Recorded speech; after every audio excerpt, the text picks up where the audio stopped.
திருச்சியில் மாவட்ட ஆட்சியர் மற்றும் மாநகராட்சி அலுவலகத்திற்கு வெடிகுண்டு மிரட்டல் வந்த சம்பவத்தால் பரபரப்பு ஏற்பட்டது. உடனடியாக ஊழியர்கள் மற்றும் பொதுமக்கள் அப்பகுதியிலிருந்து வெளியேற்றப்பட்டனர். திருச்சி மாவட்ட ஆட்சியர் அலுவலகம் மற்றும் மாநகராட்சி அலுவலகத்திற்கு இமெயில் மூலம் வெடிகுண்டு மிரட்டல் வந்த சம்பவத்தால் வெடிகுண்டு தடுப்பு பிரிவு நிபுணர்கள் தீவிர சோதனையில் ஈடுபட்டு வருகின்றனர்.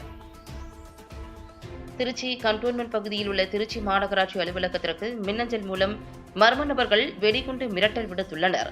இதுகுறித்து மாநகராட்சி அதிகாரிகள் கொடுத்த தகவலின் அடிப்படையில் வெடிகுண்டு கண்டறியும் நிபுணர்கள் மாநகராட்சி அலுவலகத்தில் தீவிர சோதனையில் ஈடுபட்டு வருகின்றனர்.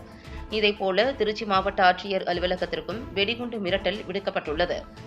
அதனைத் தொடர்ந்து அங்கும் வெடிகுண்டு நிபுணர்கள் சோதனையில் ஈடுபட்டு வருகின்றனர். வெடிகுண்டு மிரட்டல் சம்பவத்தால் பணிபுரியும் ஊழியர்கள் மற்றும் பொதுமக்கள் அப்பகுதியில் இருந்து உடனடியாக வெளியேற்றப்பட்டு சோதனை நடைபெற்று வருகிறது.